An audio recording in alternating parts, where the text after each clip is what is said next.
So in this video, we're gonna go through some of the gear that I actually carry with me when I'm out in the villages. I have 3 different packs, and depending on where I'm going, what time of the year, will determine which pack I take with me. Now my green pack is a larger pack and it will hold my cot and my sleeping bag. Whereas my smaller pack, the maroon one here, it will not hold my sleeping bag, my cot, and then all of my gear in addition to that. So I save that pack for trips that I know I'm going on and I won't need to have a cot with me. And then of course I have the smaller red pack with me. That one is very nice to have with you at all times, just because sometimes they will allow you to take it on the plane, other times they won't. But whenever you get to these locations and you want to go out and you want to do some hiking and exploring, you have something small to carry all your emergency gear and whatnot with you. And then of course it's also great for day trips, to put everything in that you might need to get you through.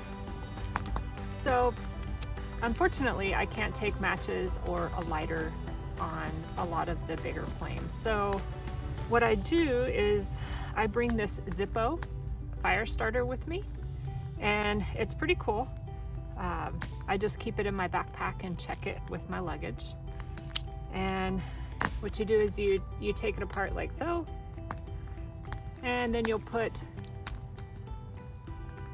the two together like this, and then you strike it, and you'll have sparks enough to help you start a fire if you need to in an emergency. Something else that I bring with me is a bug net here, and it just goes over your head. It does help if you have a hat with you, but something else you could do, especially because it is cold here, you can take this little guy and just put it over like so and keep the bugs off of your face. Something else that I bring with me is a water filter. A lot of the villages, you don't want to drink the water in. They'll even advise you not to drink it. The clinics on some occasions will have water filters available for you to get water in, but I don't know how often they change those. So you can also bring in water bottles if you wanted to, but that can be on the spendy side. The last time I did that, it cost me almost $40 just for a small flat of water. And then of course getting it in is not always guaranteed because you have so much weight, and then of course so many pieces of luggage depending on the airline. But this guy is really handy because what you do is you just take the bottom off here, and then I travel with a wide mouth water bottle. You take this guy and you screw it to the bottom of the water filter. And then you put water in another container and you'll stick this in the water, and you just start pumping. And it pumps really fast, it's not slow, and it does everything I need it to do. It's compact, it fits in my backpack, so no weight issues there, and I'll have filtered water when I get to the village. Some of the other things that I carry with me is my noise canceling headphones, and these are fantastic, a great investment because it's loud on those planes, and this allows me to not only save my hearing, but I can listen to music and watch movies. Another one of my really favorite investments was these guys. This is bone conducting wireless headphones, and I use these things quite a bit because I spend a lot of time in airports, and so these guys not only allow me to make phone calls or watch movies, listen to music, but it also allows me to hear announcements. And in the smaller airports, there's not big speakers, so you're dealing with people that come out and will make an announcement but not very loudly. So this, I can listen to what they're doing and saying, and then also listen to my music and make calls. I'm gonna take these guys off. But definitely a good investment. And then some of you have seen me demonstrate this guy in other videos, but this is called an AeroPress, and I bring my own coffee. So it doubles up as a coffee mug, and then of course I put my coffee in it and press my coffee through it. You never know if you're gonna have a coffee pot or even coffee available, so just to be on the safe side, I'm always bringing my own coffee and my AeroPress.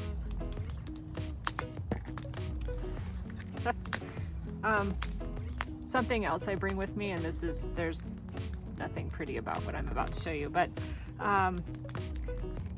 I in the middle of winter time was in a village, and it was blowing snow hard, so it hurt my eyes. I couldn't barely keep them open, and then I noticed there were some other people walking around with goggles on, and I thought that is a great idea. So I invested in these guys. Like I said, there is nothing pretty about these things, but they work.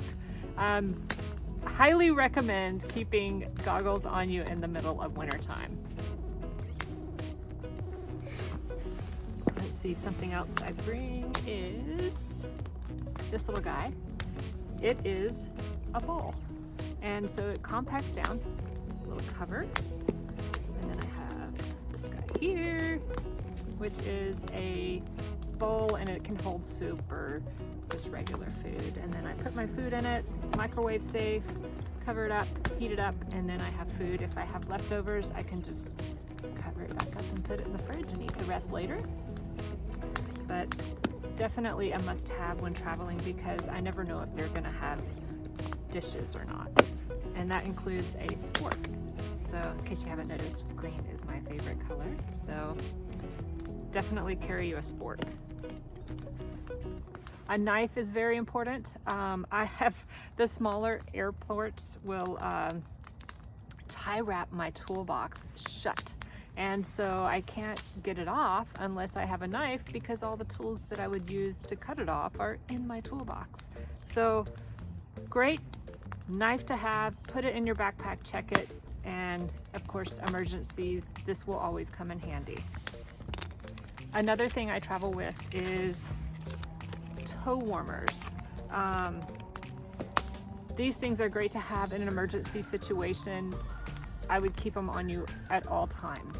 Even in the summertime up here, it can get cold, especially if you're on planes and the heat goes out, which I have had happen.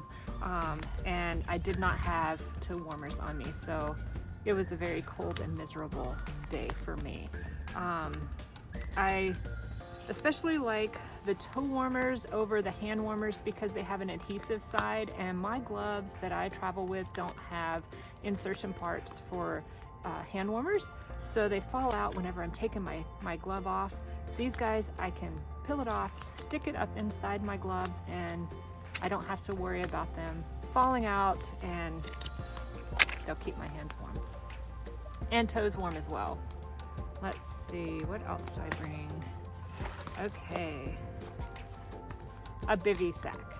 Now this is something that I really had to think through because they make different styles, and I thought they have some where you can make a tent out of, but there's quite a few places in Alaska where you can't find sticks to be able to prop it up like you would need to. So this guy here seals up completely, is waterproof, and you know, if something were to happen, it'll keep me dry and hopefully warm until I can be rescued. Let's see, what else do I bring?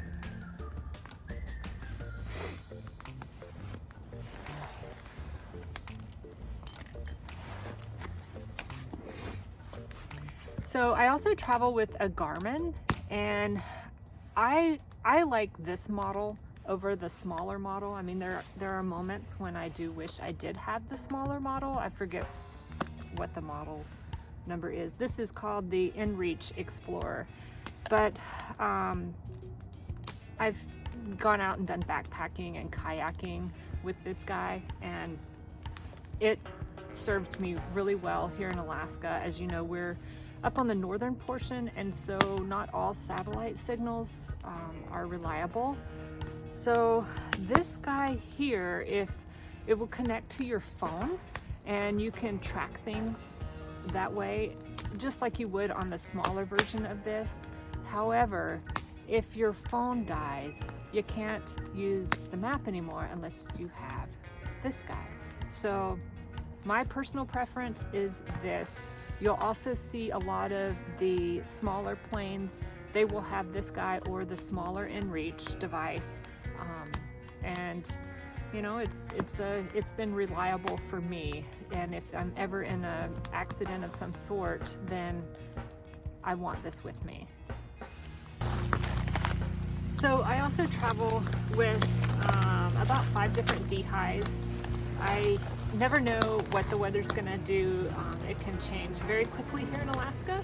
So having that available is a good idea. Not only if for some reason something happens, you'll have your D-high, but if you're in a village and you happen to get stuck, then you'll have some food, because more often than not, there is not a store, and then what store they do have, they just don't have many options. So whatever you do, keep D-high with you, because it's just a handy thing to have.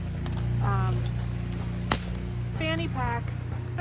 A lot of your smaller planes will no longer allow you to carry even your small backpacks on with you.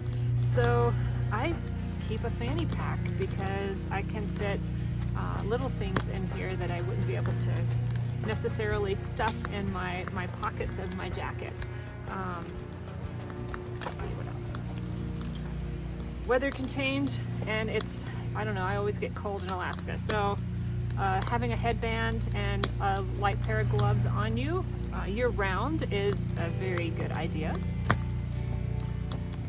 And then I used to travel with a large, well, not large, but a nice sized cooler that I would put my food in.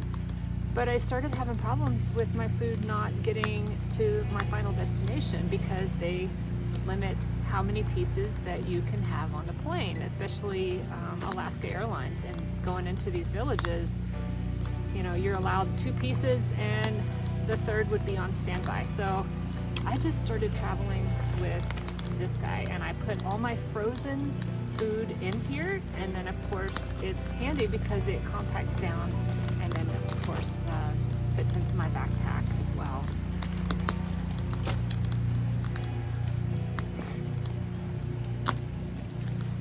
I invested in a really good charger.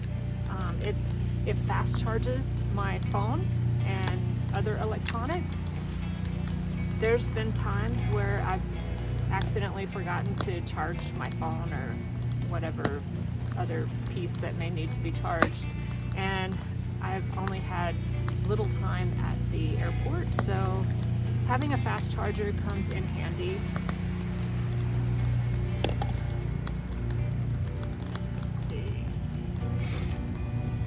In the wintertime up here, and even in the spring, it's good to travel with cleats. I've not had any issues, and I keep with getting these through security. So I keep these on me in my backpacks and stuff, because you don't want to wear them inside. It can get slick. But these guys here, I actually found them on Amazon, and they were very reasonable. And this style in particular is the style that stayed on my feet. The other style, the cheaper brands, they just kept sliding off as I would walk, and I would have to constantly tighten them. So I will do a quick demonstration of how these fit quickly over your boots and will stay on your boots whenever you're walking on the snow and ice.